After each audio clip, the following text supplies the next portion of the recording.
Viewers at home, thank you for tuning in. Good morning and win today. Grace is at work. It's green everywhere. Mbukele ekhaya sibonga lelithuba.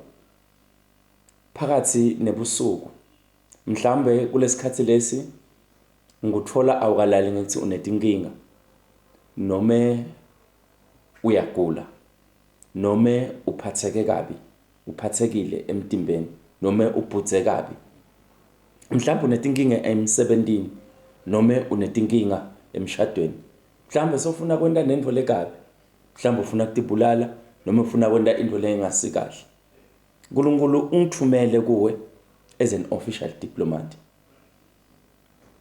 I am your prayer partner. Ngicela ukuthandaza nawe kulesikhathi lesi. Umthandazo wekholwa uyatishintsha tinto. Ngiyakholelwa ukuthi nangasukuma ubambe iTV yakho.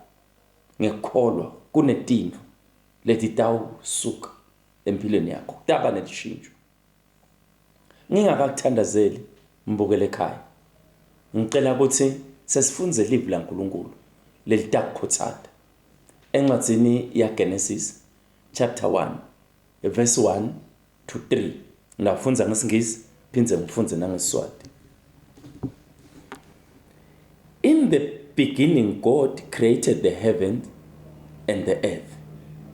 And the earth was without form and void. Darkness was upon the face of the deep. And the Spirit of God moved upon the face of the waters. And God said, "Let there be light." And there was light. Ngicela kulithatha nangalesiswati. Ekuqaleni uNkulunkulu wadala izulu nemhlaba. Umhlaba wawulihlane lelinganalutho. Bumnyama babumbonye emanti nekujulwa kwawo. Moya waNkulunkulu abehla enyuka ahamba etikwemanti. uNkulunkulu wathi akube khona kukhanya, kwaba khona kukhanya. Mbukele ekhaya. La sifunza khona siyeva ukuthi uNkulunkulu wadala izulu nemhlaba. Then nakalidala bese verse 2 so sifaka kulenye indzaba. Uthi lo mhlaba wawulihlane lelinganalutho. Moya waNkulunkulu wawukathe wehla wenyuka etukwebuso bemanti ekujuleni kwemanti. uNkulunkulu wase uthi akube nekhaya. Ngiyakholwa mbukele ekhaya uyaliva kahle leBhayibheli. Lo mhlaba nezulu kwadalwa uNkulunkulu. But lo mhlaba lodalwe uNkulunkulu wahliphika uNkulunkulu awubona. Wahliphika umsebenzi wetandla kaNkulunkulu. But uNkulunkulu akagive uphanga. Wase so uthi akube nekukhanya. Atodala umhlaba lomusha nelizulu lelisha. Kungenteka nakuwe mbukele ekhaya lapho ukhona khona ekhaya. Umshado wakho uhliphika uyawubona. Na uqalako wawungasinje. It was not so in the beginning. And uyamangala ukuthi nyalo utawuthatha ini uyibhice nani. Na uqalako mbukele ekhaya emsebentini timvo tati kahle. Nyalo umphathi wakho so uguquke uyi-nightmare. Mhlawumbe impilo yakho beyikahle. All of a sudden so developa kuqhubadeka. So netifo emtimbeni longatiqonzi kahle. Na uNkulunkulu la sifunza khona kuthiwa umhlaba waguquka waba lihlane lelinganalutho. Lo mhlaba wahliphika. Ngikhuluma nawe awulali timvo tihliphikile. Timali takho tihliphikile. Iproperty yakho ihliphikile. Bantu bakho bahliphikile. Ibhizinisi yakho ihliphikile. Tonke timvo takho uyatibona ukuthi tihlephelele etandleni. But lithi iBhayibheli uNkulunkulu wamemetela wathi akube nekukhanya. And kukhanya kwabakhona. La phakathi nebusuku la khona kuqala timvo, kugcina timvo, kuqala timvo. This is the end of another day and the beginning of a new day. Lilanga layitolo lihliphikile. lilanga la itolo awukalali nje wonakele emoyeni lelanga la itolo belilanga belilibi kakhulu ngifuna ukuthandaza nawe mbukele ekhaya asesifunzeni phinzi encwadini yabaseKorinte besibili sehluko 4 liverse lika 6 ngesingisi kufunzeka kanjena mbukele ekhaya for God commanded the light to shine out of darkness, and He has shined in our hearts to give light of knowledge of glory of God in the face of Jesus. Ngesiswati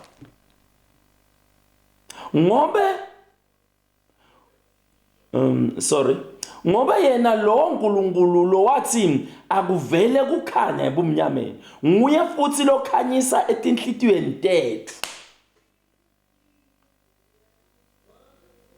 Mbukele ekhaya la sifunza khona lithi and God commanded light out of darkness.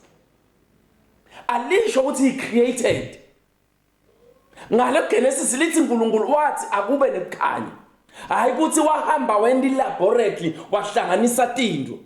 Hayi ukuthi wadumisa igenerator. Watshela bumnyama kuthi akube nekukhanya. Nala kuba seKorinte lithi He commanded, he made a command.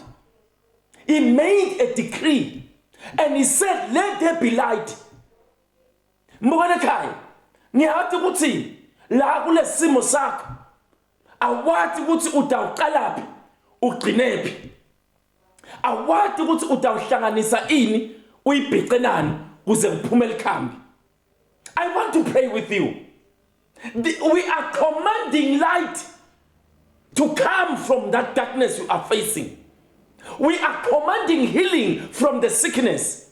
Le sickness lobuhlungu lokugula lokuphethe ngimo lokutawukhiqida kuphiliswa kwakho. God commanded light to come from darkness, meaning we are commanding healing from that sickness. We are commanding breakthrough from that setback.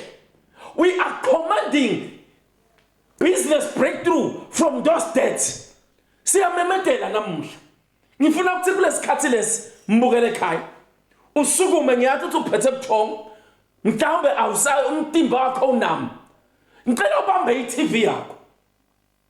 Distance is not a barrier. I want to pray with you. I am your prayer partner. In the name of Jesus Christ and the blood of Jesus Christ. Father, distance is not a barrier. I am praying for my viewers at home. As you commanded light to come out of darkness, let there be light in that business. In the name of Jesus, I command that sickness. Let there be healing in the name of Jesus. Let there be breakthrough in the name of Jesus. In that financial problem, I speak light. I speak light. In the name of Jesus. Akube nekhanya etimalini takhe. Akube nekhanya ebuthongeni bakhe. Emtimbeni wakhe logulako. Ngimemetela kukhanya ngegama likaJesu. Emshadweni wakhe lohlipikako. Ngimemetela kukhanya ngegama likaJesu. Ngimemetela kukhanya. Akube nekhanya wonke lobambele TV. Simakathe timvo letimphethe. Let there be a breakthrough. Lo dibana nema case asejele. Engaba it's a court case. Let there be a breakthrough. In the name of Jesus Christ, let there be a breakthrough. If they want to attach your things, I speak favor in the name of Jesus. I speak favor in the name of Jesus. If you are there, so great deadline, and I speak favor in the name of Jesus. Thank you, Lord. Ngiyabonga simakathe. Kukhanya kuyangena kuleli khaya. Timvo leti kujuta ituka mathayela. Timvo leti banqonqothelako. Botikoloshi labalala nabo. Timvo leti badli, timvo labadidle emaphushweni. Ngithi akube nekhanya. Nkosi la kunekhanya khona. Imisebenzi ebumnyama ayisonzeli. Ema spiritual husband akasonzeli. Ema spiritual wife akasonzeli. Timvo leti bapha kudla ebusuku akusonzeli. Akube nekhanya kuleli. In the name of Jesus. in the blood of Jesus, in the name of Jesus, in the blood of Jesus, in the name of Jesus. I thank you, Lord, that they are free. I thank you, Lord, that they are free in the mighty name of Jesus. Father, I am praying for our beloved country of Eswatini. Let there be light in the name of Jesus. Let there be light in the kingdom of Eswatini. Let there be light in the kingdom of Eswatini. Lord, let there be God's intervention in the country. God's intervention, God's intervention, God's intervention, God's intervention, God's intervention, God's intervention in Jesus' mighty name. Thank you, Lord, that you are setting the country free. Thank you, Lord, that you are setting the country free. The borders are free. The cities are free. The mountains are free. The parliament is free. The king is free. I thank you, Lord, for the freedom in Jesus' mighty name.